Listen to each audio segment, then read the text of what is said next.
आदरणीय महानुभावहरू, यहाँहरूलाई हार्दिक स्वागत तथा न्यानो अभिवादन। नेपाल सरकारले आर्थिक सर्वेक्षण 2081-82 सार्वजनिक गरेको छ। आर्थिक सर्वेक्षण विभिन्न अनुसन्धानात्मक गतिविधि, त्यसैगरी विभिन्न लोकसेवाबाट लिइने प्रतियोगिताका लागि एकदमै महत्त्वपूर्ण डकुमेन्ट र दस्तावेज हो। यसको अध्ययनले तपाईहरूको तर्कहरू तथ्य र तथ्याङ्कमा आधारित हुन्छन् र तपाईले आफ्नो उत्तरलाई झन बढी कम्पिटेटिभ बनाउन सक्नुहुन्छ। अब ढिला नगरी आर्थिक सर्वेक्षण 2081-82 का तथ्याङ्कहरू हामी केलाउनतर्फ लागौँ र यति तथ्याङ्क तपाईले अध्ययन गर्नुभयो भने तपाईहरूको वर्षभरिको लागि चाहिने सम्पूर्ण तथ्याङ्कहरू तपाईहरुलाई पुग्छ र तपाईहरुले अरु विभिन्न स्रोतहरू हेर्नुपर्ने आवश्यकता हुँदैन। आर्थिक सर्वेक्षण एउटा भरपर्दो तथ्याङ्कको माध्यम हो, स्रोत हो। अब सुरु गरौँ है त। यो अर्थ मन्त्रालयले सार्वजनिक गर्ने गर्दछ। आर्थिक सर्वेक्षण 2081-82 नेपाल सरकार अर्थ मन्त्रालय सिंहदरबार काठमाडौँ। अब यसको प्राकथन चाहिँ अलिकति पढ्नुपर्ने हुन्छ, किनभने यहाँ पनि तपाईको महत्त्वपूर्ण डेटाहरू, स्ट्याटिस्टिक्सहरू तपाईहरुले पाउन सक्नुहुन्छ।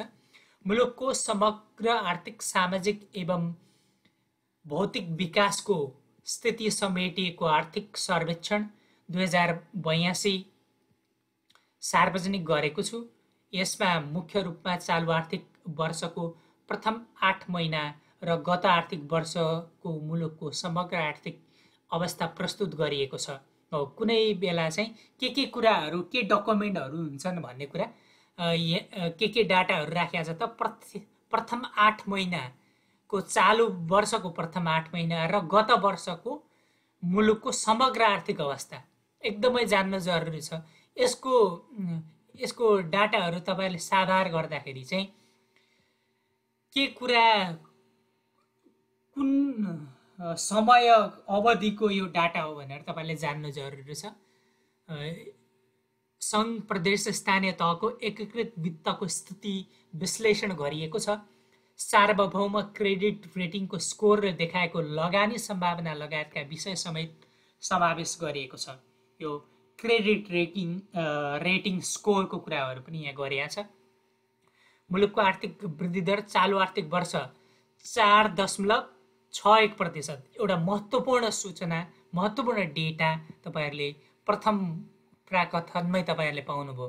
यताउति हेरिराख्नु परेन। पेट्रोलियम पदार्थको मूल्यमा आएको कमी र आपूर्ति श्रृङ्खला सहज रहेकाले औसत उपभोक्ता मुद्रास्फीति, यो पनि एकदमै महत्त्वपूर्ण डेटा हो। मुद्रास्फीति कति छ त? 4.72% रहेको छ। राजस्व परिचालन सुधार हुँदै गएकाले सङ्घीय सरकारको वित्त घाटा घटेको छ। यस अवधिमा सङ्घबाट प्रदेश र स्थानीय तहमा अनुदान र राजस्व बाँडफाँड समेत गरी 3 खर्ब 25 अर्ब 46 करोड हस्तान्तरण गरिएको छ। कति महत्त्वपूर्ण डेटाहरू, कति महत्त्वपूर्ण तथ्याङ्कहरू तपाईहरुले यो प्राकथनमै पाउनुभयो हैन? भित्र हेरिराख्नै परेन। अझै अरू डेटाहरू पनि हुन्छन्। त्यही भएर साथीहरू विभिन्न डेटाहरू एनालाइसिस गर्दाखेरि चाहिँ सिधै भित्र डकुमेन्टमै नगएर यो समरी, जुन अर्थ मन्त्रीले समरी प्रस्तुत गरेका हुन्छन्, त्यो समरी मात्र हेर्नुभयो भने धेरै महत्त्वपूर्ण सूचना, तथ्य र तथ्याङ्कहरू पाउन सक्नुहुन्छ। वस्तु निकासी उच्च दरले बढेको छ। चालु खाता र शोधनान्तर स्थिति दुवै बचतमा छन्।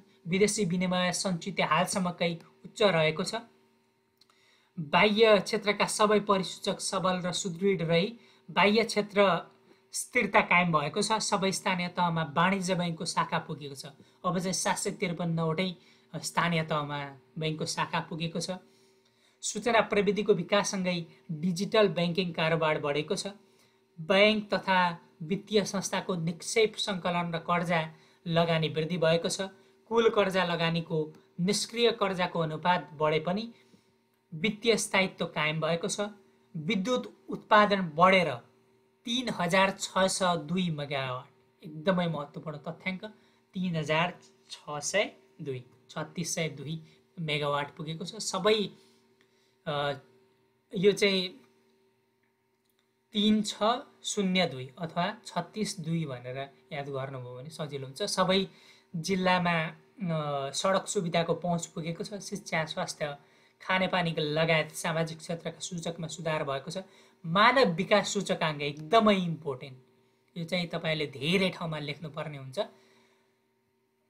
0.622 छ के छ त, विकास सूचकाङ्क छ कति त 22 छ, 622 हैन, मानव विकास भएर 622 पुग्यो, अथवा 622 अथवा 622 के छ त 22हरू छ, दुईवटा छ, मानव विकास भएर डबल भइसक्यो, दुईचोटि 22 भनेर। जसरी पनि तपाईँले यो आफ्नो हिसाबले याद गर्नु होला। विकासशील मुलुकमा स्तरोन्नतिका लागि तोकेका सबै मापदण्डमा नेपाल योग्य भएको छ। अन्त्यमा अब योग्य भइसक्यो है नेपाल विकासशील मुलुकको स्तरोन्नतिको लागि चाहिँ। अन्त्यमा आर्थिक सर्वेक्षण तयार गर्ने कार्यमा संलग्न अर्थ मन्त्रालयका पदाधिकारी, विशेषतः आर्थिक नीति विश्लेषण महाशाखाका सम्पूर्ण कर्मचारीलाई धन्यवाद व्यक्त गर्दछु। आर्थिक सर्वेक्षण तयारीमा प्रत्यक्ष र परोक्ष रूपमा सहयोग पुर्याउने सङ्घीय र प्रादेशिक मन्त्रालय एवं निकाय, संवैधानिक निकाय र अन्य सङ्घ संस्थालाई धन्यवाद दिन चाहन्छु। विश्वप्रसाद पौडेल, उपप्रधानमन्त्री तथा अर्थमन्त्री भनेर यो चाहिँ प्राकथन तपाईँले हेर्नुभयो। अब आर्थिक सर्वेक्षणका सम्बन्धमा यो पनि एकदमै पढ्नुपर्छ, यसमा पनि महत्त्वपूर्ण तथ्य र तथ्याङ्कहरू हुन्छन्। मुलुकको समग्र विकासको अवस्था चित्रण गर्ने दस्तावेजको रूपमा रहेको आर्थिक सर्वेक्षण वार्षिक बजेट पेश गर्न अगावै सङ्घीय संसदमा पेश गर्नुपर्ने कानुनी व्यवस्था रहेको छ। आर्थिक सर्वेक्षण 81-82 रहेका विवरण, तथ्याङ्क एवं सूचना सङ्घीय र प्रादेशिक मन्त्रालय तथा निकाय, संवैधानिक निकाय, विभिन्न सङ्घ संस्था, अन्तर्राष्ट्रिय सङ्घ संस्थाबाट प्रकाशित प्रतिवेदन र सरकारवालाबाट प्राप्त भएका हुन्। यो यति धेरै ठाउँबाट चाहिँ यो तथ्याङ्कहरू चाहिँ आएका छन् प्रतिवेदनहरूबाट भनेर भनिएको छ। यस आर्थिक सर्वेक्षण 2081-82 गत आर्थिक वर्षको पूर्ण अवधि र चालु आर्थिक वर्षको प्रथम 8 महिनाको समष्टिगत तथा क्षेत्रगत उपलब्धिलाई तुलनात्मक विश्लेषण गरिएको छ। यसलाई चाहिँ तुलनात्मक रूपमा प्रस्तुत गरिएको छ। पछिल्लो दशकको समष्टिगत आर्थिक परिसूचक र सामाजिक क्षेत्रका केही प्रमुख सूचकलाई समेत आर्थिक सर्वेक्षणमा समावेश गरिएको छ। यस सर्वेक्षणमा अध्याय 1 देखि 5 सम्म वास्तविक क्षेत्र, सार्वजनिक वित्त, मौद्रिक तथा वित्तीय क्षेत्र र बाह्य क्षेत्रमा हासिल उपलब्धिलाई विश्लेषणसहित प्रस्तुत गरिएको छ। अध्याय 6 मा चाहिँ 6 देखि 10 सम्म आर्थिक तथा भौतिक पूर्वाधार क्षेत्र र अध्याय 11 मा शिक्षा, स्वास्थ्य, खानेपानी लगायतका सामाजिक क्षेत्रका आर्थिक क्षेत्रमा हासिल उपलब्धिलाई तथ्याङ्क र सूचनाको माध्यमद्वारा चाहिँ प्रस्तुत गरिएको छ। अब तपाईँले वास्तविक क्षेत्र, सार्वजनिक वित्त, मौद्रिक वित्तीय क्षेत्र, बाह्य क्षेत्र हेर्नु पर्यो भने 1 देखि 5, शिक्षा स्वास्थ्य हेर्नु पर्यो भने अध्याय 11 पछि हेर्नु पर्यो, अनि भौतिक पूर्वाधारहरू चाहिँ 6 देखि 10 मा हेर्नु पर्यो। अध्याय 13 मा चाहिँ प्रदेश तथा स्थानीय तहको आर्थिक तथा सामाजिक स्थितिको विश्लेषण गरिएको छ। समसामयिक विषयका रूपमा अध्याय 14 मा जलवायु परिवर्तन र अध्याय 15 मा चाहिँ दीर्घकालीन विकासका लक्ष्यहरूको उपलब्धिका सम्बन्धमा समीक्षा एवं विश्लेषण गरिएको छ। अब एसडिजीका कुराहरू, जलवायु परिवर्तन, तपाईँ अफिसरको तयारी गर्दै हुनुहुन्छ भने थर्ड पेपरको लागि चाहिने महत्त्वपूर्ण डेटाहरू चाहिँ यहाँ तपाईँले पाउन सक्नुहुन्छ 14 र 15 मा। यस अघिका आर्थिक विश्लेषणमा गरिएका केही तथ्याङ्क एवं सूचना अद्यावधि गरिराखिएको हुँदा यस अघिका तथ्याङ्कसँग केही फरक पर्न गएको र फरक पर्नका कारण सम्बन्धित तालिकाको नोटमा राखिएको छ। केही डेटाहरू चाहिँ तलमाथि भएको छ अथवा सूचना अद्यावधिक भएको छ कि छैन भनेर डिटेल पनि राखिएको छ भनेर चालु आर्थिक वर्षको सर्वेक्षणलाई विश्लेषणात्मक र यथार्थपरक बनाउन केही अध्याय थप परिमार्जित गरिएको छ। प्रत्येक अध्यायको सुरुमा सो अध्यायमा उल्लेख गरेका विषयवस्तुको सार राखिएको छ। सार्वजनिक वित्तको अध्यायमा सङ्घ, प्रदेश र स्थानीय तहका सरकारहरूको राजस्व, आय र राजस्व बाँडफाँड, अनुदान हस्तान्तरण, सञ्चित कोषको अवस्था, सङ्घीय सरकारका वित्त परिसूचकहरूलाई थप व्यवस्थित गरिएको छ। आवधिक योजना बमोजिम, वैदेशिक सहायता सम्बन्धी तथ्याङ्कको विश्लेषण मन्जुसा बक्समा राखिएको छ। त्यसै गरी मुद्रास्फीतिको नयाँ आधार वर्षको रूपमा आर्थिक वर्ष 2080-81लाई लिएको हुँदा सो सम्बन्धी मन्जुसा बक्स मूल्यको अध्यायमा समावेश गरिएको छ। हैन, बाह्य क्षेत्र अध्यायको मन्जुसा बक्समा BPM 6 अनुसार शोधनान्तर तथ्याङ्क प्रकाशन प्रारम्भ भएको विषयलाई राखिएको छ। नेपालको सार्वभौम क्रेडिट रेटिङ र वाणिज्य नीति 2081 सम्बन्धी उद्योग विषय चाहिँ उद्योग, वाणिज्य तथा आपूर्ति पर्यटन अध्यायको छुट्टा-छुट्टै मन्जुसा बक्समा राखिएको छ। रैथाने बाली प्रबन्धन कार्यक्रमको प्रभाव र हासिल उपलब्धिलाई चाहिँ कृषि, वन तथा भूमि सुधार अध्यायको मन्जुसामा राखिएको छ। यो कुराहरू चाहिँ किन इम्पोर्टेन्ट छन् भन्दाखेरि तपाईँले यो डकुमेन्ट एकदमै धेरै पेजको, यो 517 पेजको डकुमेन्ट छ। 517हरू केलाउँदै गर्दा कहाँ के छ र कसरी डेटाहरू चाहिँ एरेन्ज गरिएको छ भन्ने कुराहरू तपाईँले थाहा पाउनु भएन भने हराउनुहुन्छ। त्यही भएर चाहिँ यो एकदमै सुरुमा यो पढ्नै पर्ने हुन्छ। तथ्याङ्कको प्रकृति बमोजिम हुने गरी प्रस्तुतिकरणलाई मिलाएको छ। निश्चित समय दिन विशेषमा मापन हुने नेप्से परिसूचक, विदेशी विनिमय स्थिति तथा तथ्याङ्कलाई महिनाको मसान्तको रूपमा, जस्तै 2081 फागुन मसान्तको प्रस्तुत गरिएको छ। आर्थिक वर्षको प्रथम 8 महिनाको तथ्याङ्कलाई आर्थिक वर्षको फागुनसम्म वा आर्थिक वर्षको फागुनसम्मको रूपमा प्रस्तुत गरिएको छ। सुरुदेखि हालसम्मको तथ्याङ्कलाई वर्षको महिना जस्तै 2081 फाल्गुनसम्मको रूपमा प्रस्तुत गरिएको छ। त्यसै गरी प्रादेशिक तथ्याङ्कले सबै प्रदेशको समष्टिगत तथ्याङ्क र प्रदेशगत तथ्याङ्कले प्रदेश विशेषको तथ्याङ्कलाई जनाउँछ।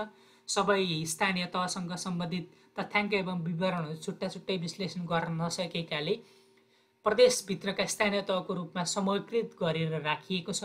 योपालि चाहिँ अलिकति यो डकुमेन्ट चाहिँ अलिक व्यवस्थित तरिकाले राखिएको पाएँ मैले पहिलाको भन्दा। तथ्याङ्क आधार विस्तार गर्ने क्रममा चालु आर्थिक वर्षको आर्थिक सर्वेक्षणलाई केही अनुसूची एवं थप भएका छन् भने नियमित रूपमा अद्यावधिक हुन नसक्ने केही अनुसूची हटाइएको छ।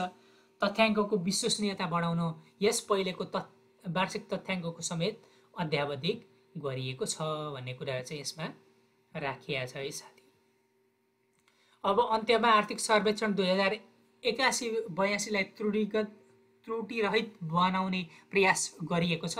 यद्यपि सूचना, विवरण, तथ्याङ्क वा विषयवस्तुमा कुनै पृष्ठपोषण भए आर्थिक नीति विश्लेषण महाशाखा अर्थ मन्त्रालयको इमेल epad@mof.gov.np मा पठाउन अनुरोध गरिएको छ भनेर अर्थ मन्त्रालयद्वारा यो सूचना पनि जारी गरिएको छ।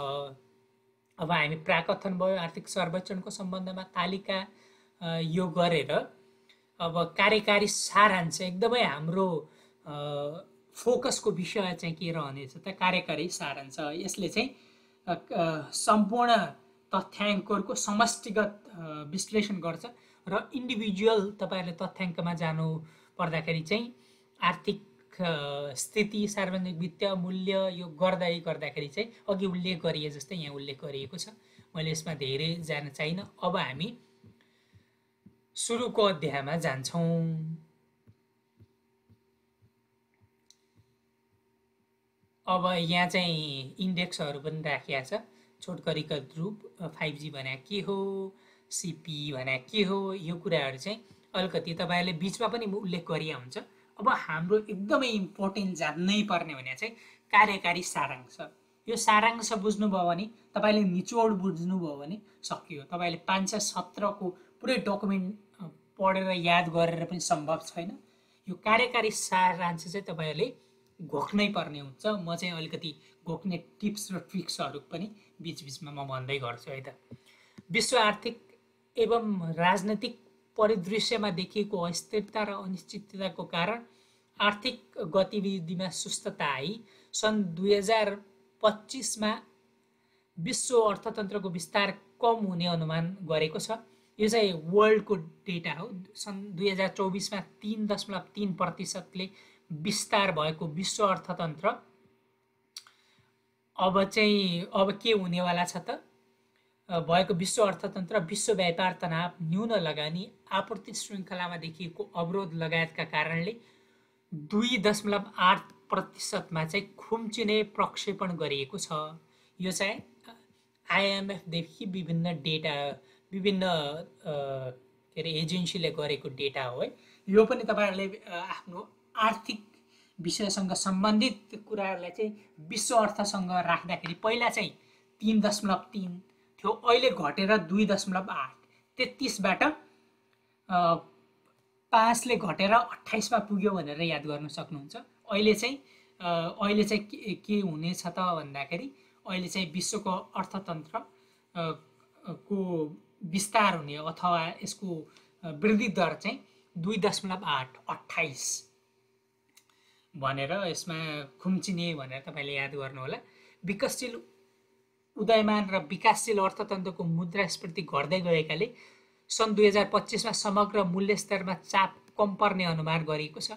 पेट्रोलियम पदार्थको मूल्यमा आएको गिरावटका कारण इन्धनजन्य वस्तुको मूल्य घट्ने अनुमान गरेको छ। कृषि, विद्युत तथा ग्यास, यातायात तथा भण्डारण लगायतका क्षेत्रमा भएको वृद्धिका कारण चालु आर्थिक वर्ष नेपालको आर्थिक वृद्धि 4.61% रहने अनुमान गरिएको छ। यो चाहिँ एकदमै 461 461 हैन 461 भनेर याद गर्नु होला, अथवा 4.61% अनुमान गरिएको छ। 4 देखि 6, 6 देखि 1 हैन। गत आर्थिक वर्षमा यस्तो वृद्धि 3.67% रहेको थियो। चालु आर्थिक वर्षको पहिला चाहिँ कति थियो त 3.67, अहिले त वृद्धि गर्ने प्रक्षेपण गरे रहेछ भनेर कम्पेयर पनि गर्नु होला। चालु आर्थिक वर्ष नेपालको अर्थतन्त्रको आकार रु 61 खर्ब 7 अर्ब हो। यो चाहिँ नेपालको सम्पूर्ण अर्थतन्त्रको आकार चाहिँ कति ठुलो हुने भन्ने कुरा, यो लगभग केही कुरा चाहिँ जीडीपी सँग रिलेटेड छ। सबै कुराहरू सबै अर्थतन्त्रको विधाहरू चाहिँ केलाउँदाखेरि चाहिँ यो 61 खर्ब जति पुग्ने, यो यस्ता डेटाहरू चाहिँ लगभग 61 खर्ब भनेर याद गर्नुभयो भने अथवा पनि भयो। एक्ज्याक्ट यो थाहा पाउनु पर्दैन, तैपनि अब धेरै गाह्रो पनि छैन। चालु आर्थिक वर्षमा गण्डकी प्रदेशको आर्थिक वृद्धि दर गण्डकीको सबैभन्दा बढी 5.51 र सुदूरपश्चिम प्रदेशको सबैभन्दा कम 3.32% अनुमान रहेको छ। अब 3.32 चाहिँ कहाँ तपाईँ रिलेट गर्नु होला भने विश्वको पहिलाको आर्थिक वृद्धि दर चाहिँ कति थियो त 3.3 थियो भनेर, र अहिलेको सुदूरपश्चिमको पनि त्यही छ भनेपछि त्यसरी दुईटा डेटाहरूलाई अहिले भर्खर पनि तपाईले रिलेट गर्न सक्नुभयो। यस अवधिमा कोशीको 3.3 छ हैन। अब मध्य प्रदेशको 4.50, बागमती प्रदेशको 5.18 र लुम्बिनी प्रदेशको 4.70 र कर्णालीको 4.74। यो चाहिँ अब प्रदेश वाइज पनि तपाईले याद गर्नु होला हैन। अब गण्डकीको चाहिँ सबैभन्दा बढी 551, अब 551 रुपैयाँ दान पनि गर्छन् हैन। कसैलाई दक्षिणा दिनु पर्यो भने राम्रो अमाउन्ट भनेर गण्डकीले दिदो रहेछ भनौँ न। पोखरामा तपाईले 551 रुपैयाँ पाउनुभयो भनेर सुदूरपश्चिमलाई चाहिँ विश्व अर्थसँग जोड्नुभयो 3.32। अब कोशी चाहिँ के रहेछ भन्दाखेरि 3.3 नै छ कोशीको पनि। कोशी र सुदूरपश्चिम भनेको सुदूरपूर्व र सुदूरपश्चिमको 3.3 चाहिँ मिल्यो। उता चाहिँ सुदूरपश्चिमको 2 भयो, यता चाहिँ 3.3 छ र यो चाहिँ 3.3। अब मध्य प्रदेशको चाहिँ 4.45 मधेसको चाहिँ 4-5 हैन 4-5 जना भनेर याद गर्नु होला। बागमतीको चाहिँ 5.18 5.18 भनेर चाहिँ यो अलिकति छ 5 त्यहाँ 15 3 18 यसरी। अब यो चाहिँ अलिकति फरक छ, यसलाई चाहिँ रिलेट गर्न सकिएन। ल लुम्बिनी र कर्णालीको पनि कम्पेरेबल रहेछ, 4.70 र कर्णालीको 4.74। कर्णाली भने चाहिँ 7474 अनि लुम्बिनी चाहिँ 4.70 चाहिँ लुम्बिनीमा छ। लुम्बिनी भनेको लास्टमा चाहिँ बीमा चाहिँ यस्तो गोलो गोलो छ, जेरो जस्तो छ भनेर। अब 4.70 भएको एउटा मात्र छ, त्यही भएर त्यसरी पनि याद गर्नु होला। यो चाहिँ एकदम इम्पोर्टेन्ट छ, तपाईँले आफ्नो तरिकाले अब गर्नु होला। अब ठ्याक्क क्रमअनुसार राखेर याद गर्दा नि भयो, सबभन्दा बढीबाट कमसम्म हैन। अब सबभन्दा बढीमा चाहिँ गण्डकी छ, त्यसपछि चाहिँ बागमती भइहाल्यो, त्यसपछि चाहिँ अमेजिङली यो कर्णालीले विकास गरेको छ 4.74। तेस्रोमा परेको छ भनेपछि एकदम राम्रो आर्थिक वृद्धि दर गरेको छ भनेर। अब त्यसपछि चाहिँ 4.70 आयो, ए होइन मधेस आयो नि त, तेस्रोमा त मधेस, चौथोमा चाहिँ कर्णाली। चौथोमा कर्णाली 4.74 474 दुईटैतिर 44 छ, यसरी याद गर्नु होला। चालु आर्थिक वर्षको कृषि क्षेत्रको उत्पादन 3.28% र गैर कृषिको चाहिँ 4.28। यो चाहिँ सजिलो रहेछ। कृषिको 3.28, गैर कृषिको 4.28 र गत आर्थिक वर्ष कृषि क्षेत्रको उत्पादन 3.35 थियो भने योपालि घटाएर रहेछ। गैर कृषिको चाहिँ योपालि बढाएर रहेछ। र धानको उत्पादन चाहिँ 4.04%ले बढ्ने अनुमान। योपालि चाहिँ धान चाहिँ अलि बढी फल्ने अनुमान चाहिँ गरिया छ हैन। अब कुल ग्राहस्थ उत्पादनमा सेवा क्षेत्रको योगदान उच्च रहेको छ। चालु आर्थिक वर्षको कुल ग्राहस्थ उत्पादनमा कृषि क्षेत्रको योगदान 25.16%, उद्योग क्षेत्रको 12.83 र सेवा क्षेत्रको 62.01। यो तीनटा डाटा पनि एकदमै इम्पोर्टेन्ट छ, यो पनि तपाईले घोक्नु नै पर्ने हुन्छ है साथीहरु। अब सबभन्दा बढी चाहिँ सेवा क्षेत्रकै भइहाल्यो 62.01 अनि त्यसपछि चाहिँ कृषिको 25.1 छ र सबभन्दा कम चाहिँ उद्योगको 12.83। यो तीनटा डेटा चाहिँ तपाईले कण्ठस्थै पार्नुपर्ने हुन्छ हैन। 6284 भने चाहिँ 83 रहेछ। अब 25 र 16 भने चाहिँ कृषिको चाहिँ सबै स्क्वायर नम्बरहरु 4 को स्क्वायर र 5 को स्क्वायर हैन भनेर याद गर्नुभयो भने सेवा क्षेत्रको त 62.01 हैन। सेवा 62.01 र गत आर्थिक वर्ष यस्तो योगदान क्रमशः 24.71, 12.91 र 62.38% रहेको थियो। पहिला चाहिँ के थियो भनेर कम्पेयर गर्दाखेरि चाहिँ कृषिको बढ्या रहेछ, अब त्यसपछि उद्योगको घट्या रहेछ। अब यो भने चाहिँ एकदमै चिन्ताजनक विषय पनि हो। प्रत्येक आर्थिक वर्षमा उद्योग क्षेत्रको चाहिँ घट्दै जाने हो भने त कसरी देशको विकास र समृद्धि सम्भव छ? रोजगारीका अवसरहरू उद्योगले नै दिने हो। अब कृषि होला, औद्योगिकरण, कृषिको औद्योगिकरणले केही नयाँ मानव स्रोतहरू चाहिँ परिचालन गर्न सकिएला, तर त्यतिले त सम्भव छैन। यो चाहिँ अलि चिन्ताको विषय नै छ है साथीहरु। कुल ग्राहस्थ उत्पादनमा कुल उपभोगको अंश उच्च रहेको छ। गत आर्थिक वर्षमा कुल ग्राहस्थ उत्पादनमा 93.78% कुल उपभोग चालु आर्थिक वर्षमा चाहिँ 93.45% रहने अनुमान छ। गत आर्थिक वर्षमा चाहिँ कुल ग्रास उत्पादन ग्राहस्थ बचत कुल ग्राहस्थ उत्पादनको 6.22% रहेकोमा अहिले चाहिँ अलिकति बढ्या रहेछ 6.55% पुग्ने अनुमान छ। अब प्राय चाहिँ के छ त उपभोग गर्ने हैन कन्ज्युमर कल्चर भन्छ नि यो चाहिँ एकदमै बढिरहेछ भन्ने यहाँबाट देखाउँछ एकदमै उपभोगवादी हैन कल्चर छ तैपनि अलिकति बचत चाहिँ बढ्या रहेछ। अब 0.55 को वृद्धिलाई के वृद्धि भन्नु तैपनि तपाईले यो मेन्सन चाहिँ कहीँनिर गर्न सक्नुहुन्छ।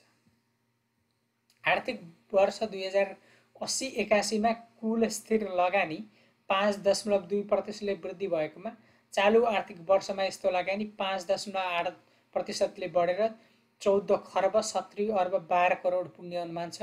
कुल स्थिर लगानी मध्ये सार्वजनिक क्षेत्रको हिस्सा 39.1% र निजी क्षेत्रको हिस्सा 60.9% रहेको छ। कुल स्थिर लगानी मध्ये चाहिँ सार्वजनिक क्षेत्रको हिस्सा चाहिँ कति छ त 39.1 र निजीको चाहिँ 60.9% हैन। आर्थिक वर्ष 2081-82 मा प्रति व्यक्ति कुल राष्ट्रिय आय प्रचलित मूल्यमा चाहिँ 5.8% ले बढेर 2,06,424 पुग्ने यो चाहिँ कुल राष्ट्रिय आय चाहिँ यो चाहिँ नेपालीमा राखेको रहेछ 2,06,000 र आर्थिक वर्ष 2081-81 मा प्रति व्यक्ति कुल आय 1467 अमेरिकी डलर रहेकोमा चालु आर्थिक वर्षमा 1517 हैन 1517 एकदमै महत्त्वपूर्ण एकदम भेरी इम्पोर्टेन्ट यो डेटा चाहिँ तपाईले कन्ठ गर्नु होला। 1517 अहिले चाहिँ अमेरिकी डलर हैन प्रति व्यक्ति कुल राष्ट्रिय आय हैन चाहिँ 1517 15-17 हैन याद गर्न नि सजिलो छ 15-17 भनेर 15-17 कति छ त कुल राष्ट्रिय आय 15-17। अन्तर्राष्ट्रिय बजारमा कच्चा तेलको मूल्यमा आएको कमी र छिमेकी मुलुकको मुद्रास्फीतिमा आएको कमी लगायतका कारण चालु आर्थिक वर्षको फागुनसम्म औसत उपभोक्ता मुद्रास्फीति 4.72% मा झरेको छ। गत आर्थिक वर्षको फागुनसम्म यस्तो मुद्रास्फीति चाहिँ 6.08% रहेको थियो हैन। अहिले चाहिँ 6 बाट चाहिँ 4.72 मा झर्या भने त राम्रै हो हैन। अहिले चाहिँ मुद्रास्फीति कम छ भनेको उपभोक्ताको लागि चाहिँ राम्रो। आर्थिक वर्ष 2081-81 मा 3 तहका सरकारको राजस्व सङ्कलन 10.4% ले बढेर 11 खर्ब 50 अर्ब 79 करोड पुग्या छ। लगभग 11 खर्ब 51 करोड पुग्या छ र कुल सङ्कलित राजस्व मध्ये सङ्घबाट सङ्कलित राजस्वको हिस्सा अब यो चाहिँ छ विडम्बना 90-92% चाहिँ सङ्घबाटै सङ्कलित हुन्छ। प्रदेश स्थानीय तहबाट सङ्कलित राजस्वको हिस्सा चाहिँ जम्मा 8% हैन भनेको खर्च चाहिँ सबभन्दा धेरै प्रदेश स्थानीयमा अलि धेरै नै छ भनौँ। अब राजस्व सङ्कलन चाहिँ हुन त अब सङ्घको आर्थिक राजस्व सङ्कलनको अधिकारहरू पनि भन्सारदेखि सबै कुरा राख्या भएर पनि हो तैपनि स्थानीय स्तरमा चाहिँ रोजगारीका अवसरहरू उद्योगहरू सञ्चालन हुन्थ्यो भने अथवा साना उद्योगहरू ठुला उद्योगहरू त फेरि सङ्घैमा पर्छन्। अब अलिकति आर्थिक चलायमान प्रदेश स्थानीयमा हुन्थ्यो भने त यो पनि बढ्थ्यो पक्कै पनि। एकदम निराशाजनक अवस्था चाहिँ यो तथ्याङ्कले देखाउँछ है साथी। पढ्दै गर्दाखेरि चाहिँ हामी कतिखेर दुखी हुन्छौँ। अब तपाईहरुलाई अब विभिन्न विश्लेषणात्मक तरिकाले पनि तपाईले आफ्नो उत्तरलाई लेख्नु होला। जे अवस्था छ त्यही अवस्थालाई चाहिँ तथ्य र तथ्याङ्कले पुष्टि गर्दै लेख्ने हो तपाईहरुले। अब हामीले भएकै कन्भर्सेसनबाट पनि यही कुराहरुबाट पनि तपाईहरुले केही लेख्नु होला र बीचमा तपाईको एउटा टेस्ट गर्छु म। अहिले नेपालको चाहिँ आर्थिक वृद्धि दर कति हुने लक्ष्य राख्या छ? तपाईले बीचमा हराउनु भयो कि पढ्दा पढ्दै भनेर यो क्वेशन राखे। यसको उत्तर चाहिँ तपाईँले कमेन्ट बक्समा गर्नु होला है साथीहरू।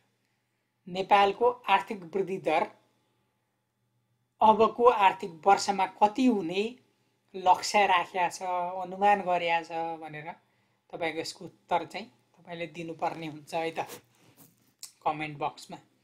र कस्तो लागिरहेको छ तपाईँले आफ्नो प्रतिक्रिया पनि कमेन्टमा लेख्दै गर्नुहोला। तपाईँको राम्रा प्रतिक्रियाले फ्रिक्वेन्टली यस्ता भिडियोहरू बनाउने जोस जागर पनि चल्छ र तपाईँहरूले पनि आवधिक रूपमा सूचना र जानकारीहरू तथ्याङ्कहरू पाउन सक्नुहुन्छ। आर्थिक वर्ष 2080-81मा 3 तहका सरकारहरूको एकीकृत खर्च 0.9%ले घटेर 16 खर्ब 40 अर्ब 68 करोड रहेको छ। एकीकृत खर्चमध्ये सङ्घीय खर्च 64.2%, प्रादेशिक खर्च 9.9% र स्थानीय तहबाट भएको खर्च 25.9% रहेको छ। यो चाहिँ आर्थिक वर्षमा चाहिँ 3 तहका सरकारको एकीकृत खर्च कति रहेछ भन्ने कुरा चाहिँ अब सङ्घीय खर्च चाहिँ सबभन्दा बढी, त्यसपछि चाहिँ स्थानीयको र प्रदेश खर्च चाहिँ कम छ 25.9 र 64.2 र 9.99 प्रदेशलाई 9 भन्दैछन् नि त कुनै विभिन्न मान्छेहरूले हैन 9 भनेर तपाईले याद गर्नु होला 9.9। आर्थिक वर्ष 2080-81मा 3 तहका सरकारको एकीकृत खर्चमध्ये चालु खर्च, पुँजीगत खर्च र वित्तीय व्यवस्थातर्फको हिस्सा चालु सबभन्दा बढी 56.1% अनि पुँजीगत चाहिँ 27.3% र वित्तीय व्यवस्था चाहिँ जुन ऋणहरू ब्याजहरू तिर्नुपर्छ त्यसको चाहिँ 16.6। 16 आना चाहिँ वित्तीय व्यवस्थापन तर्फ तिर्नुपर्छ भनेर तपाईले याद गर्न सक्नुहुन्छ। 56.1% चाहिँ चालु खर्च हैन 56 चाहिँ केमा छ त चालु खर्चमा अनि पुँजीगत चाहिँ 27.3। तैपनि यो पुँजीगत खर्चको पनि खर्च हुन सक्या हुँदैन बे हैन। यो जति छुट्या हुन्छ भएको मध्ये चाहिँ अब पुँजीगतको आधी जति मात्र हैन, चालुको आधी जति मात्र पुँजीगत छ त्यसको पनि खर्च हुँदैन त कसरी विकास सम्भव छ तपाईहरुले विचार गर्नुपर्ने हुन्छ र हामीले लेख्नु पनि पर्ने हुन्छ। आर्थिक वर्ष 2080-81मा कुल ग्रास उत्पादनको अनुपातमा सङ्घीय सरकारको वित्त घाटा 2.53% र प्राथमिक घाटा 1.09% रहेको छ। अब यो पनि डाटाहरू कतिखेर चाहिँ तपाईलाई आवश्यक हुन सक्छ। आर्थिक वर्ष 2080-81मा सङ्घीय राजस्व 11.4% ले वृद्धि भई 9 खर्ब 29 अर्ब 5 करोड छ भने सङ्घीय खर्च 2% ले घटेर 13 खर्ब 93 अर्ब 40 करोड रहेको छ। अब यही डाटाबाट नि तपाईले देख्नुभयो अब आम्दानीबाट भन्दा खर्च लगभग 2 खर्ब हैन 4 खर्बले कम छ। तैपनि अलिकति सङ्घीय खर्च चाहिँ घट्या छ भन्या छ। अब अलि सुखदै मान्नुपर्छ त्यसलाई। आर्थिक वर्ष 2080-81 मा कुल ग्रास उत्पादनमा सङ्घीय खर्च, सङ्घीय राजस्व र सार्वजनिक ऋण क्रमशः 24.41%, 16.27% र 42.64% रहेको छ हैन। सङ्घीय खर्च त्यसै गरी सङ्घीय राजस्व र सार्वजनिक खर्च हैन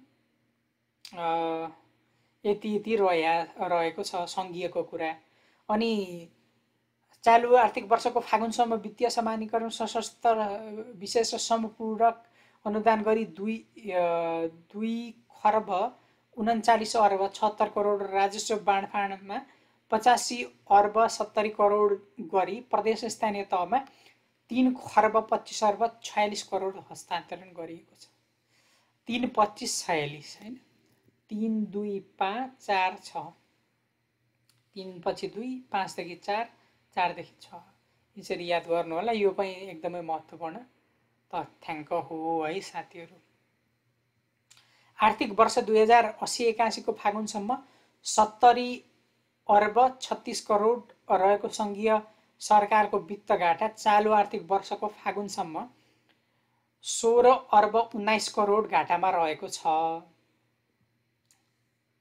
वित्त घाटा चाहिँ चालु को अब टोटलमा चाहिँ 16 अर्ब 19 करोड घाटामा छ हैन। अब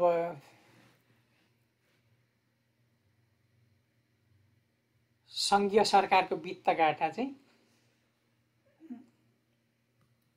फागुनसम्म चाहिँ 70 अर्ब थियो, अहिले चाहिँ फेरि 16 अर्ब थपिएकै छ। चालु आर्थिक वर्षको फागुनसम्म सङ्घीय खर्च गत आर्थिक वर्षको सोही अवधिको तुलनामा 4.7% बढेर 6 खर्ब 39 अर्ब पुगेको छ। यस अवधिमा सङ्घीय राजस्व 12.6% बढेर 5 खर्ब 61 अर्ब 93 करोड पुगेको छ हैन। राजस्व चाहिँ अलिकति 12.6%ले 12 को आधा 6 ले बढेर चाहिँ 5 खर्ब 51 अर्ब 53 करोड पुगेको छ हैन।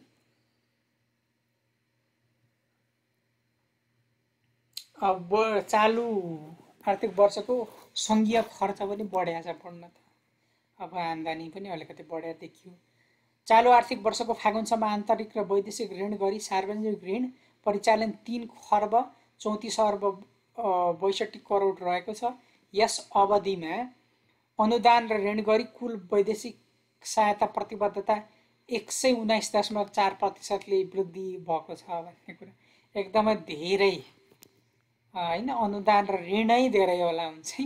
अब यिनीहरूले मिलाएर लेख्दाखेरि चाहिँ 100% भन्दा बढी राखिया छ भन्ने होला। त्यसमा चाहिँ अनुदानको चाहिँ न्यून नै हिस्सा हुन्छ जहिले पनि, ऋण चाहिँ एकदमै जहिले पनि बढी छ।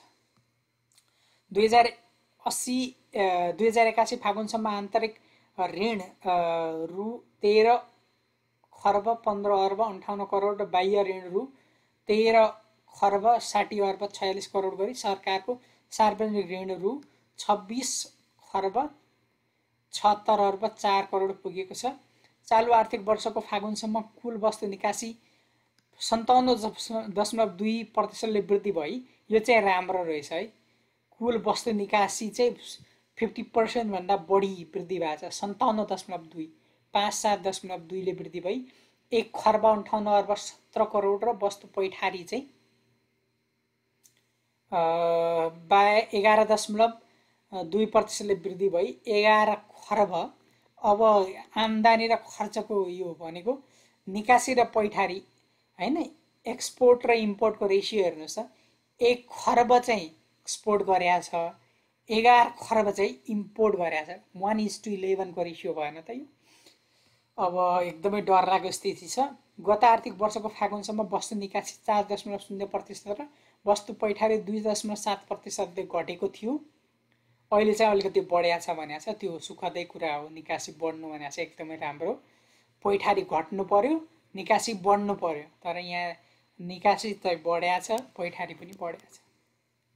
चालु आर्थिक वर्षको फागुनसम्म वस्तु व्यापार घाटा 6.2%ले बढेर 9 खर्ब 87 अर्ब भनेको 10 खर्ब त अब व्यापार घाटा नै छ। 1:11 को रेसियो है भन्दाखेरि त डिफरेन्स त 10 कै रेसियोमा आयो। यो पनि अलिकति एनालाइटिकली तपाईँले आफ्नो तथ्य र तथ्याङ्कहरू चाहिँ प्रस्तुत गर्नुहोला। वैदेशिक लगानीमा जान नयाँ श्रम स्वीकृति लिने कामदारको सङ्ख्या 81 फाल्गुनसम्म 64 लाख नागेको छ भनेको आधी करोडभन्दा बढी त बाहिरै छन्। चालु आर्थिक वर्षको फागुनसम्म वैदेशिक रोजगारमा जान नयाँ श्रम स्वीकृति लिने कामदारको सङ्ख्या 3,17,063 रहेको छ।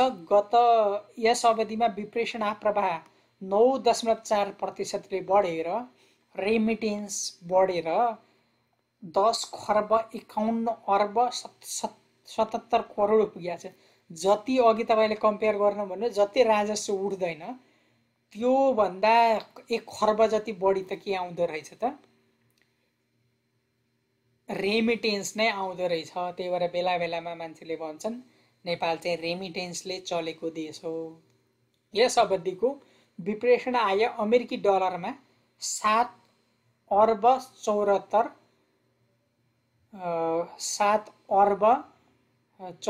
करोड चाहिँ अमेरिकी डलर विप्रेषण रेमिटेन्स चाहिँ आएको छ भन्ने कुरा भयो हैन। डलरमा हेर्दाखेरि लगभग 10.5 खर्ब चाहिँ विप्रेषण आप्रवाह भयो। योपालि लगभग 10% जति चाहिँ रेमिटेन्स चाहिँ बढ्या रहेछ भन्ने कुरा पनि देखियो। चालु आर्थिक वर्षको फागुनसम्म अगस्त 24 देखि मार्च 25 सम्म नेपाल आएका पर्यटकको संख्या 1.7%ले बढेर 7,98,000 लगभग 8 लाख जति चाहिँ रहेको छ। गत आर्थिक वर्षको सोही अवधिमा चाहिँ 7,85,000 भने चाहिँ अलिकतिको डिफरेन्स रहेछ, 10-12 हजारको डिफरेन्स रहेछ।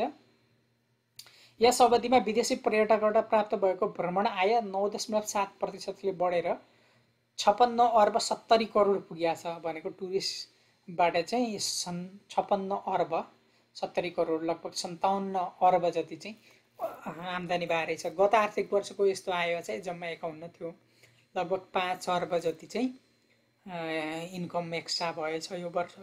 सन् 2024मा पर्यटकको औसत बसाई 13.3 दिन र प्रति पर्यटक प्रतिदिन औसत खर्च 40.8 अमेरिकी डलर लगभग 5,000 जति चाहिँ तिनीहरूले खर्च गर्दा रहेछन् दैनिक रूपमा एभरेजमा। चालु आर्थिक वर्षको फागुनसम्म चाहिँ यो दुईटा डेटा पनि एकदमै इम्पोर्टेन्ट छ। पर्यटकबाट चाहिँ के कस्तो खालको आम्दानी रहेको छ, कति दिन बस्छन्, कति इन्कम भयो हैन, प्रत्येक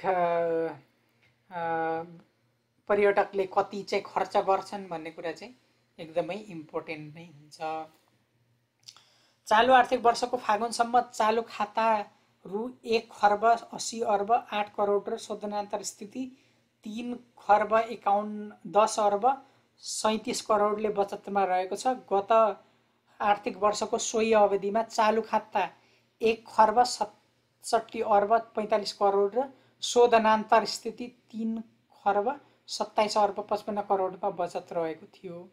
अहिले चाहिँ 3 खर्ब 10 अर्ब मात्र छ, पहिला चाहिँ 27 अर्ब थियो। पोहोर सालभन्दा चाहिँ शोधनान्तर स्थिति चाहिँ कम बचत रहेछ, तैपनि नट ब्याड भन्नुपर्छ यसलाई। 2081 असार मसान्तसम्ममा 20 खर्ब 41 अर्ब 10 करोड रहेको कुल विदेशी विनिमय सञ्चिति अहिले चाहिँ विनिमय सञ्चिति चाहिँ भनेको डलर चाहिँ झन् बढ्या छ, 18%ले बढ्या छ अहिले। र 2081 मसान्तसम्ममा 24 खर्ब 9 अर्ब 25 करोड पुगेको छ। यो सञ्चितिले चाहिँ 17.2 महिना 1 वर्षभन्दा बढी हैन, 1.5 वर्षकै लगभग वस्तु पैठारी र 14.3 महिनाको वस्तु तथा सेवाको पैठारी धान्न पर्याप्त छ। र अमेरिकी डलरमा यस्तो सञ्चिति 2081 फागुन मसान्तसम्म 17 अर्ब 27 करोड यो डलरमा चाहिँ युएस डलरमा रहेको छ भन्ने कुराहरू भनेका चाहिँ 17 महिनाको धान छ, लगभग 1 वर्ष प्लसकै धान छ भनेपछि गुड स्ट्यान्डिङ भन्छ यसलाई। अब 2081 फागुनसम्म 20 वाणिज्य बैङ्क, 17 विकास बैङ्क, 17 वित्त कम्पनी, 52 लघु वित्त संस्था र 1 पूर्वाधार विकास बैङ्क गरी 107 बैङ्क तथा वित्तीय संस्था रहेका छन्। र देशका सबै स्थानीय तहमा वाणिज्य बैङ्कको शाखा स्थापना भएको छ। वाणिज्य बैङ्क 20, विकास 17, 17 विकास, 17 विकास, 17 वित्त कम्पनी, 52 लघु वित्त, 52 लघु वित्त भनेर यो चाहिँ याद गर्नुपर्ने हुन्छ। यो तीनटै डेटाहरू चाहिँ एकदमै इम्पोर्टेन्ट छन्। यो तथ्याङ्कहरू चाहिँ बैङ्क तथा वित्तीय संस्थाको शाखा सञ्जाल विस्तार भएसँगै वित्तीय पहुँच वृद्धि हुँदै गएको छ। 2081 फागुनमा बैङ्क तथा वित्तीय संस्थामा निक्षेप खातामा 5 करोड 83 लाख 99 हजार र कर्जा खाता 19 लाख 37 हजार, मोबाइल ब्याङ्किङ सेवा प्रयोगकर्ता 2 करोड 67 लाख 57 हजार। ओहो, लगभग सबैले चाहिँ मोबाइल ब्याङ्किङ चाहिँ प्रयोग गर्दा रहेछन् भन्ने देखियो। तर यस्तो एउटै मान्छेको मल्टिपल खाता पनि भएको भएर यस्तो अवस्था पनि होला, नत्र त सबै। तर इन्टरनेट ब्याङ्किङ सेवाको प्रयोगकर्ता चाहिँ यो चाहिँ एकदमै टेक फ्रेन्डली चाहिँ 21 लाख, लगभग 22.5 लाख जति चाहिँ इन्टरनेटमै पहुँच भएर ब्याङ्किङ कारोबार गर्ने व्यक्तिहरू रहेछन् भन्ने बुझियो। 2081 फागुनमा बैङ्क तथा वित्तीय संस्थाको शाखा सङ्ख्याका आधारमा प्रति शाखा जनसङ्ख्या औसत 25,027 पुगेको छ। यो पनि याद गर्नु होला। यस्तो जनसङ्ख्या चाहिँ 25-24 थियो, योपालि चाहिँ 25-27 पुग्यो होइन। एउटा शाखामा चाहिँ 25-27 जना चाहिँ व्यक्तिहरू रहेछन्। वार्षिक बिन्दुगत आधारमा 2081 फागुन मसान्तसम्ममा बैङ्क तथा वित्तीय संस्थाको निक्षेप 9.5% वृद्धि भई 67 खर्ब 29 अर्ब 62 करोड पुगेको छ। र 2080 फागुनसम्ममा यस्तो निक्षेप चाहिँ 61 अर्ब खर्ब 45 अर्ब 88 करोड पुगेको थियो। भनेपछि चाहिँ अब निक्षेप चाहिँ अहिले बढेको छ भन्ने भयो। 67 खर्ब चाहिँ निक्षेप सङ्कलन भएको छ वित्तीय बैङ्क तथा वित्तीय संस्थामा। वार्षिक बिन्दुगत आधारमा 2081 फागुन मसान्तसम्ममा बैङ्क तथा वित्तीय संस्थाबाट निजी क्षेत्रतर्फ प्रभावित कर्जा 7.7% वृद्धि भई 53 खर्ब 78 अर्ब 78 करोड पुगेको छ। र पहिला चाहिँ 49 खर्ब मात्र थियो होइन। अहिले चाहिँ प्रवाहित कर्जा पनि बढेको छ। 2081 फागुनमा वाणिज्य बैङ्कले निक्षेप प्रदान गर्ने तथा कर्जामा लिने भारित औसत ब्याज दर क्रमशः 4.54% र 8.40% रहेको छ। र 2080 फागुनमा यस्तो ब्याज दर चाहिँ अलि बढी थियो, उच्च ब्याज दर थियो। अहिले चाहिँ ब्याज दर घट्या छ भनौँ न। प्रदान गर्ने र कर्जा लिने दुइटैमा चाहिँ अहिले अब ब्याज दिने पनि लिने पनि दुइटै घट्या छ। पहिला चाहिँ ब्याज दिने पैसा पनि लिने पैसा पनि बढी थियो भनौँ न। एभरेज रेसियो त उस्ता उस्तै 4 यहाँ हुँदा 8 छ, 6 हुँदा 10 लगभग। अहिले चाहिँ निक्षेपमा प्रदान गर्ने चाहिँ जहिले पनि कमै हुन्छ। अब हामीलाई चाहिँ ब्याज कमै दिन्छन् ब्याङ्कहरूले। अब आफूले लिने बेला चाहिँ पहिला चाहिँ 10% लिन्थे, अहिले चाहिँ 8.4% लिन्छन् भन्ने भयो एभरेजमा। बैङ्क तथा वित्तीय संस्थाको निष्क्रिय कर्जाको औसत अनुपात 2080 पुसमा 3.73%मा रहेकोमा वृद्धि भई 2081 पुसमा चाहिँ 4.92% पुगेको छ। निष्क्रिय कर्जाको अनुपात होइन, त्यो चाहिँ अहिले चाहिँ झन् निष्क्रिय कर्जा चाहिँ बढ्दै गएको छ। वार्षिक बिन्दुगत आधारमा 2081 फागुन मसान्तसम्ममा विस्तृत मुद्रा प्रदाय 9.9% र सङ्कुचित मुद्रा प्रदाय 3.3%ले बढेको छ। 2081 फागुन मसान्तसम्ममा यस्तो वृद्धि दर 14.2% र 3.0% रहेको थियो। पहिला चाहिँ विस्तृत मुद्रा प्रदाय चाहिँ 9.9% र सङ्कुचित मुद्रा प्रदाय चाहिँ 3.3%ले बढेको छ भनौँ। र पहिला चाहिँ 14.2 र 3.0 थियो। यो मौद्रिक नीतिमा पनि यो डेटाहरू चाहिँ अझै परिमार्जित भएर आउँछ। नेप्से सूचकान्त 2081 फागुन मसान्तसम्ममा चाहिँ 2736.49 बिन्दु कायम भएको छ। र 2080 फागुन मसान्तमा नेप्से सूचकाङ्क 2108.72 बिन्दु कायम रहेको थियो। धितोपत्र बजारको कुल बजार पुँजीकरण 2080 फागुन मसान्तमा चाहिँ रु 33 खर्ब 14 अर्ब रहेकोमा 2081 फागुन मसान्तमा चाहिँ 37.1%ले वृद्धि भई 45 खर्ब 43 अर्ब चाहिँ पुगेको छ भन्ने चाहिँ यो नेप्से परिसूचक अहिले चाहिँ 27.46 बिन्दु चाहिँ काम भएको छ। अब पहिला चाहिँ 21 अहिले चाहिँ बढ्या छ भनौँ न। अहिले चाहिँ सेयरको रेटहरू चाहिँ बढ्या छ भन्ने यहाँबाट बुझिन्छ। 2081 फागुनसम्म वैदेशिक रोजगार म्यादी जीवन बिमासहित 44.17% जनसङ्ख्यामा जीवन बिमा चाहिँ पुगेको थियो होइन, लाइफ इन्सुरेन्स। अहिले चाहिँ पहिला चाहिँ असारसम्म चाहिँ के पुगेको थियो त 43.27 पुगेको थियो, अहिले चाहिँ 44.17। यो पनि एकदम इम्पोर्टेन्ट, 44.17% पुगेको छ। र चालु आर्थिक वर्षको फागुनमा बिमा प्रिमियम सङ्कलन तथा गत आर्थिक वर्षको फागुनसम्मको तुलनामा 10.6%ले वृद्धि भई 1,38,05,00,000,000 पुगेको छ। र गत आर्थिक वर्षको सोही अवधिमा यस्तो सङ्कलन रु 1,24,86,00,000,000 रहेको थियो। कृषि बालीको उत्पादन र क्षेत्रफल दुवैमा खाद्यान्न बालीको हिस्सा उच्च रहँदै आएको छ।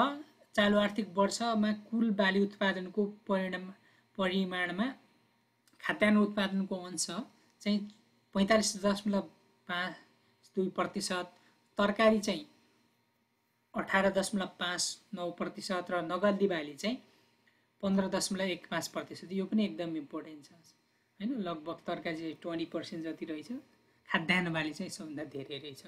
र औद्योगिक बाली चाहिँ 11.47%, फलफुल चाहिँ 5.93 र अन्य चाहिँ 3.34। यो चाहिँ एकदमै क्रमशः सबभन्दा बढी कतिकरै यो क्रम मिलाउनु पर्ने पनि आउनसक्छ क्या।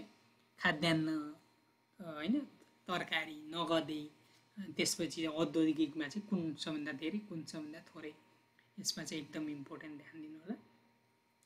आर्थिक वर्ष 2081-82मा कृषि बाली लगाइएको क्षेत्रफल मध्ये खाद्यान्न बाली लगाइएको क्षेत्रफल 70.96% रहेको छ। त्यसै गरी नगदी बाली 9.98% होइन, सबभन्दा बढी चाहिँ खाद्यान्नमा 70%मा चाहिँ लगभग 71%मा चाहिँ खाद्यान्न नै लगाइएको छ।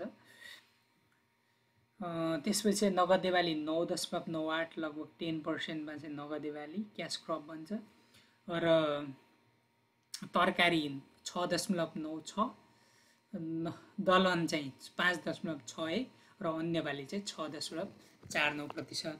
र सङ्घीय आयोजनाबाट चाहिँ 2081 फागुनसम्म 15,73,559 हेक्टर जमिनमा सिँचाइ सुविधा पुगेको छ। आर्थिक वर्ष 2080-81 को फागुनसम्म 2,62,930 मेट्रिक टन मल आयात भएको थियो। गत आर्थिक वर्षको मौजात समेत गरी चालु आर्थिक वर्षको फागुनसम्म 2,85,700 मेट्रिक टन मल उत्पादनमा मल अनुदानमा चाहिँ बिक्री गरिएको छ। यो मलको लागि पनि ठुलो राजनीति होइन, अरे हाहाकार नै भएको छ भने 61,500 मेट्रिक टन मल चाहिँ अहिले चाहिँ स्टकमा छ। यति चाहिँ स्टकमा रहेछ 81,000। वन क्षेत्रले 63,79,341 हेक्टर र झाडीबुट्यानले 3,97,916 हेक्टर र कुल भूभागको 43.38 चाहिँ 43.38 चाहिँ वन र 2.70 चाहिँ झाडी रहेको छ। र टोटल गरेर चाहिँ 46.08। अहिले चाहिँ वन क्षेत्र बढ्दै गएको छ प्रत्येक तथ्याङ्कमा। पुर्साल चाहिँ 45 को अराउन्डमा थियो, अहिले चाहिँ 46.08 पुगिसक्यो। उद्योग विभागबाट रु 32,48,00,00,000 र लगानी बोर्डबाट चाहिँ रु 15,18,00,00,000 गरी 2081 फागुनसम्ममा चाहिँ 47,66,66,00,00,000 बराबरको लगानी स्वीकृत भएको छ। भनेको चाहिँ लगानीकर्ताहरू बढ्दैछन्, एकदम सुखद सूचकाङ्क हो। चालु आर्थिक वर्षको फागुनसम्म चाहिँ 3,12,00,00,000 बराबरको लगानी स्वीकृत भएको छ हैन। अब चालु आर्थिक वर्षको फागुनसम्म 44,66,00,00,000 बराबरको विदेशी लगानी स्वीकृत भएको छ। यस्तो लगानी गत आर्थिक वर्षको सोही अवधिमा चाहिँ जम्मा 29,13,00,00,000 मात्र थियो र 81 फागुनसम्म चाहिँ 5,64,59 करोड बराबरको विदेशी लगानी स्वीकृत भई 3,39,575 रोजगारी सिर्जना भएको थियो र राष्ट्रिय खाद्य सुरक्षा भण्डारणमा चाहिँ 10,510 मेट्रिक टन र बफर स्टक एवं सार्क ब्याङ्कमा चाहिँ 18,510 मेट्रिक टन चाहिँ यो चाहिँ स्टकमा रहेको छ र 2081 फागुनसम्म पेट्रोल डिजल मट्टी तेल र एटिएफको भण्डारण क्षमता 1,02,164 किलोलिटर रहेको छ। अहिले चाहिँ बढाएको छ र 2081 फागुनसम्म कुल जडित क्षमता 3602 मेगावाट। यो चाहिँ माथि सुरुमै पनि यो डेटा हामीले पाएका थियौँ र वैकल्पिक ऊर्जासहित विद्युतमा पहुँच चाहिँ 79%, अझै 1% मात्र पुगेको छैन, तैपनि सुकत नै छ।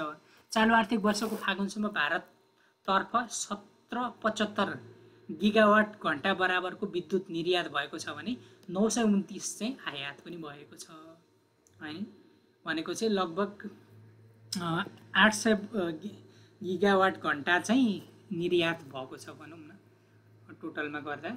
2081 फागुनसम्म औपचारिक क्षेत्रकामा 5,68,188 र वैदेशिक रोजगारमा 15,10,063 र अनौपचारिक क्षेत्रमा चाहिँ 446 र स्वरोजगार क्षेत्रमा 307 गरी 20,79,400 श्रमिक सामाजिक सुरक्षा कोषमा सूचीकृत भएका छन्। सोसियल सिक्युरिटीमा चाहिँ अलि धेरै मान्छे चाहिँ सूचीकृत भएको छन्। यो चाहिँ राम्रो डेटा हो। यस अवधिमा 20,244 रोजगारदाता सूचीकृत भएका छन् हैन। जम्मा चाहिँ 20 यस अवधिसम्म चाहिँ 20,244 रोजगारदाता चाहिँ भनेको चाहिँ इम्प्लोयरहरू जसले चाहिँ रोजगारी दिन्छन् पनि तिनीहरू पनि जोडिया छन्। सूचना प्रविधिको पहुँच आम क्षेत्रमा पुगेको छ। ब्रोडब्यान्ड इन्टरनेट सहितको पहुँच सेवा स्थानीय तहका 6,065-66 भनौँ 65-66 वडा केन्द्रमा विस्तार भएको छ। इन्टरनेट ग्राहकको घनत्व 144 एकदमै महत्त्वपूर्ण डेटाहरू है। यो चाहिँ 144.23% पुगेछ र डिजिटल टेलिभिजनको पहुँच चाहिँ 72%। यो चाहिँ लगभग टिभीभन्दा बरु इन्टरनेट घनत्व चाहिँ अहिले बढिरहेको अवस्था छ। सङ्घीय सरकारबाट निर्माण भएको रणनीतिक सडक सञ्जाल र स्थानीय सडक सञ्जाल गरी 81 फागुनसम्म 19,163 किलोमिटर कालोपत्रे, 19,000 कालोपत्रे, 8,204 खण्डास्मृत र 8765 8,765 चाहिँ कच्ची गरेर लगभग 36,132 किलोमिटर चाहिँ सडक पुगेको छ। 2081 फागुनसम्म सरकारी स्वास्थ्य संस्थाको सङ्ख्या चाहिँ 8746 पुगेको छ भने जसमध्ये अस्पताल चाहिँ 345 अस्पताल, प्राथमिक स्वास्थ्य केन्द्र चाहिँ 149, स्वास्थ्य चौकी 3742 र अन्य स्वास्थ्य संस्था चाहिँ 4510 र नेपालमा प्रति 1000 जनसङ्ख्यामा चाहिँ 1.1 चिकित्सक र 1000 जनामा चाहिँ 1 जना चाहिँ डाक्टर छन् र लगभग 3 जना चाहिँ नर्स छन् भनेर यो तथ्याङ्कले देखाउँछ। र चालु आर्थिक वर्षको फागुनसम्म चाहिँ 37,984 विपन्न नागरिकले मुटु क्यान्सर तथा मृगौला सम्बन्धी रोगको उपचारका लागि निःशुल्क, एकदमै राम्रो यो सामाजिक सुरक्षा अन्तर्गत 37,000 लगभग 38,000ले चाहिँ मुटु क्यान्सर मृगौलाको चाहिँ उपचार पाएको छन् र कुल बिमित जनसङ्ख्याको चाहिँ 49.2%ले चाहिँ स्वास्थ्य बिमा सेवा लिएका छन्। र शैक्षिक सत्र 2081 आधारभूत तहमा चाहिँ खुद भर्ना दर लगभग 94.1% भनेको चाहिँ एकदमै दुःखदै भन्नुपर्छ। लगभग 6% जति चाहिँ भर्नै भएका छैनन् हैन। अझै शिक्षाको पहुँच पुगेको छैन। माध्यमिकको त पुरै नगरौँ, लगभग 50% 45% जति चाहिँ भर्नै भएका छैन 9 देखि 12 मा चाहिँ। शैक्षिक सत्र 2081 मा 8 सम्मको टिकाउ दर फेरि 94% मध्ये पनि टिक्ने चाहिँ 86 मात्र छन्। भनेको चाहिँ 10% जति त 10-11% बिचमै छोड्छन् र कक्षा 10 सम्मको टिकाउ दर चाहिँ झन कम छ भनौँ न। अनि त्यसपछि 12 सम्मको टिकाउ दर त झन् 10 पास गरेर जाने 40% मात्र छन्। भनेपछि के शिक्षामा रूपान्तरण भयो त तपाईले आफै विचार गर्न सक्नुहुन्छ। अब अर्को एउटा महत्त्वपूर्ण तथ्याङ्क छ। 2081 फागुनसम्म आधारभूत खानेपानी सेवाको पहुँच पुगेको जनसङ्ख्या 96.85 झन्डै 4%, 3%, 3.15 बनाउनु टु बी प्रिसाइज प्रतिशतमा चाहिँ खानेपानी पुगेको छैन। हेर्नुहोस् त, एकदमै यसमा पनि प्रतिशत सुरक्षित खानेपानी भने चाहिँ उच्च मध्यम स्तर सेवाको पुगेको जनसङ्ख्या। अब यो चाहिँ के हो त, पहुँच पुगेको चाहिँ यो हो। अब पानी खान नपाउने कति मान्छे रहेछन् त भन्दाखेरि लगभग 3.15%। अब विकासको नाममा के भइरहेछ भनेर तपाईले सजिलै आकलन गर्न सक्नुहुन्छ। अब सुरक्षित खानेपानी उच्च मध्यम स्तरकोमा पुग्या त जम्मा 28.50% छन्। आधारभूत सरसफाइ सुविधाको पहुँच पुगेको जनसङ्ख्या चाहिँ 95.5 भनेको बाँकी यो कुरा त राज्यले 100% पुर्याउने ग्यारेन्टी गर्नुपर्ने होइन र, होइन? खानेपानी, त्यसपछि सरसफाइ, यी कुराहरू त एकदम न्यूनतम आवश्यकताभित्र पर्दछन्। तैपनि यसमा पनि अब आधारभूत खानेपानी पुग्या 96% मात्र, आधारभूत सरसफाइ पुग्या 95 मात्र भने त एकदमै अवस्था दयनीय नै छ। चालु आर्थिक वर्षको फागुनसम्म सामाजिक सुरक्षा भत्ता प्राप्त गर्ने लाभग्राही सङ्ख्या 37,06,389 रहेको छ। गत आर्थिक वर्ष यस्तो सङ्ख्या 38,29,473 रहेको थियो, होइन? अब चालु आर्थिक वर्षको फागुनसम्म चाहिँ सामाजिक सुरक्षा भत्ता प्राप्त गर्ने लाभग्राहीको सङ्ख्या चाहिँ कति थियो त? 37,06,389 रहेको छ। र गत आर्थिक वर्षमा चाहिँ यस्तो सङ्ख्या 38,29,473 रहेको थियो। र 2081 फागुन 1 सम्म चाहिँ 1,69,82,431 नागरिकको वैयक्तिक र जैविक विवरण सङ्कलन भई 22,12,019 राष्ट्रिय परिचय पत्र वितरण भएको छ, होइन? अब 2081 फागुनसम्म चाहिँ 1,70,00,000 लगभग 1,70,00,000मा चाहिँ को चाहिँ वैयक्तिक र जैविक विवरण सङ्कलन भई 22,12,019 चाहिँ राष्ट्रिय, जम्मा 22,12,000 मात्र राष्ट्रिय परिचय पत्र वितरण भएको छ भनेपछि त यो पनि पछिल्लो समय विभिन्न विवादमा उठेको विषय पनि हो। अब राष्ट्रिय परिचय पत्र लगभग सबैलाई, लगभग 3 करोड व्यक्तिहरूमध्ये 22 लाखमा मात्र भने त आफै विचार गर्नुहोस्। मुलुकलाई सम्पत्ति शुद्धिकरण निवारण सम्बन्धी ग्रेड लिस्टको सूचीबाट यथाशीघ्र बाहिर ल्याउने अथवा ग्रेड लिस्टबाट बाहिरिने शीघ्र सुधारात्मक क्रियाकलापको विस्तृतीकरण 2082 लागू भएको छ। अब यो चाहिँ ग्रेड लिस्टबाट चाहिँ जसरी पनि बाहिर आउनु पर्यो, नत्र त लगानी योग्य हुँदैन भनेर सरकारले यसलाई चाहिँ प्रायोरिटीमा राखेको छ। र यस अन्तर्गत मुख्यतः राष्ट्रिय जोखिम मूल्याङ्कन, सम्पत्ति शुद्धिकरणको अनुसन्धान र वित्तीय गैर वित्तीय क्षेत्रका सूचक संस्थाको जोखिममा आधारित सुपरिवेक्षणलाई चाहिँ उच्च प्राथमिकता दिएको छ।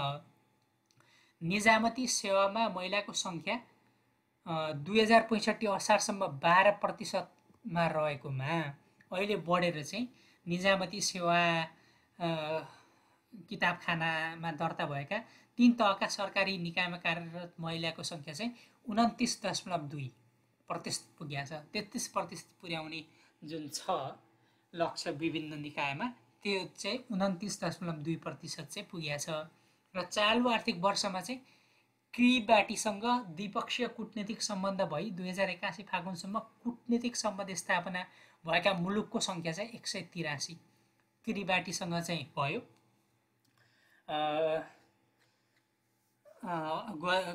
गए सालको आर्थिक वर्षमा, र जम्मा चाहिँ 183 वटा राष्ट्रसँग चाहिँ के भइसक्यो त कूटनीतिक सम्बन्ध विस्तार भइसक्यो। तर यो कूटनीतिक सम्बन्धको जुन इकोनोमिक लाभहरू छ त्यो लाभहरू चाहिँ लिन सकिएको अवस्था देखिँदैन। सन् 2024मा भएको त्रिवर्षीय समीक्षाको पहिलो पटक प्रति व्यक्ति कुल राष्ट्रिय आय सूचकाङ्कको मापदण्ड समेत नेपालले पुरा गरेको छ। यससँगै विकासशील राष्ट्रमा स्तरोन्नतिका लागि निर्धारित 3वटै मापदण्डमा नेपाल योग्य भएको छ। अब चाहिँ सबै मापदण्डहरू पुगेका छन्। अगाडि पहिला चाहिँ समरीमा पनि यो थियो। दिगो विकास लक्ष्यको उपलब्धि मापन गर्ने उत्पादनशील क्षमता सूचकाङ्क पिसिआईमा नेपालको औसत स्कोर 40.4 रहेको छ। अति कम विकसित राष्ट्रको औसत सूचकाङ्क 30.9 छ भने अन्य विकासशील राष्ट्रको सूचकाङ्क चाहिँ 46.8 छ। र नेपालले चाहिँ यसमा राम्रै गरेको छ भनौँ न। उत्पादनशील क्षमता सूचकाङ्क पिसिआईमा चाहिँ नेपालको औसत स्कोर चाहिँ राम्रो छ हैन, अरूको भन्दा त एभरेज जुन हुनु पर्थ्यो त्यो भन्दा त मार्कभन्दा त माथि नै छ। समग्र चालु आर्थिक वर्ष आर्थिक क्रियाकलापमा भएको विस्तारले मुलुकको अर्थतन्त्र थप गतिशील बन्दै गएको छ। आर्थिक वृद्धि दर बढ्ने अनुमान छ भने उपभोक्ता मुद्रास्फीति वाञ्छित सीमाभित्र नै रहेको छ। विगतमा प्राय वर्षहरूमा कुल ग्रास उत्पादनमा कृषि क्षेत्रको योगदान घट्दै गएकोमा चालु आर्थिक वर्ष 2079-80 देखि भने यस्तो योगदान पुनः बढेको छ। प्रति व्यक्ति आय बढेको छ। कुल राष्ट्रिय उत्पादनमा उपभोगको अंश उच्च रहेकाले ग्रास बचत न्यून रहेको छ। यो चाहिँ हाम्रो के भएर रह्यो त सम्पूर्ण समरीको कुराहरू हामीले गऱ्यौँ, सारांश गऱ्यौँ। यति पढेपछि चाहिँ तपाईलाई पुग्दो हुन्छ सबै तपाईको कार्यकारी सारांश तपाईले पढिसकेपछि चाहिँ तपाईलाई विभिन्न कम्पिटेटिभ एक्जामको लागि चाहिँ चाहिनेस डाटा चाहिँ तपाईलाई पुग्छ। तपाईले यदि विस्तृत रूपमा अध्ययन गर्न कुनै विशेष क्षेत्रसँगको अध्ययन गर्न मन लाग्यो भने अब तल पनि यो राखेको छ विभिन्न सूचकाङ्कहरू।